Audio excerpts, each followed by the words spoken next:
For this tutorial, I want to show you briefly how to use the Spot Healing Brush tool. The Spot Healing Brush tool is located right here. It also has the Healing Brush, Patch Tool, and Red Eye tool underneath it. That's in the 2-column view. In the 1-column view, it's like this.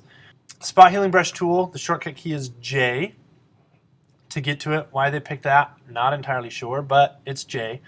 And it's really a pretty simple tool. Now, in order to get this set up so I can use it, I want to make sure that I duplicate my background. I like to work non-destructively.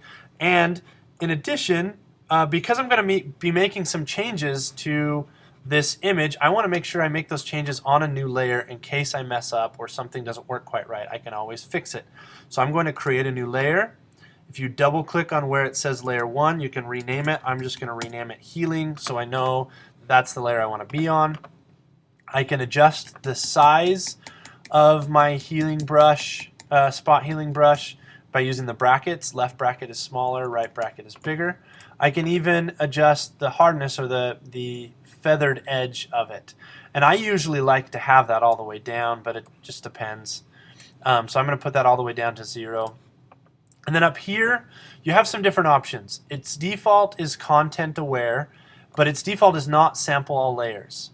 So content aware, you can leave it just fine. You don't have to worry about changing these usually. But sample all layers is important because right now we're on the healing layer. And if I click and sample all layers is not checked, it's not going to do anything at all because the healing layer doesn't have anything on it to be able to heal. So I'm going to check sample all layers. And then all I need to do is I'm going to zoom in just a little bit. I'm going to try and get rid of some of these blemishes on my face. Spot Healing Brush tool is really cool because all I need to do is click. It looks at the areas around it and blends it into that area that I wanted to change.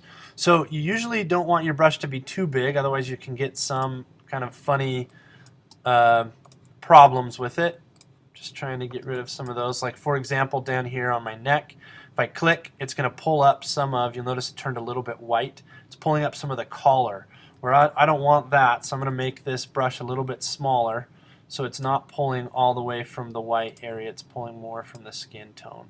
And all we want to do, honestly, is just break it up enough so that we don't really notice those problems. So now I notice this one even more, so I probably want to undo it, or I can just erase parts of it because this is my layer that I've created the healing brush stuff on. So if I turn that off, I can see what I've done to my face. So that's really nice. Now, it works really well for skin blemishes, but it also works well on little things like this. All right, and here's another layer, or another picture that I've already created, or duplicated the background layer, and I've created a healing layer for it. Again, make sure sample all layers is on. This one, sometimes we get dust specks or little pieces of dirt on the sensor. And so we're going to do the exact same thing.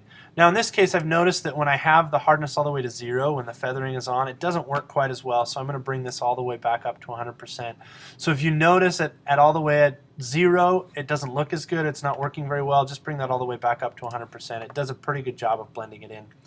All you need to do is click, and it's gone. Click, and it's gone. Click, gone, click, gone. So it's really nice. I can just go through and basically get rid of all of these little spots. Even if I want to get rid of something like this, the boats there, if I click, it just kind of takes care of it for me. I can get rid of the boats. It figures out what needs to happen and blends all those parts together.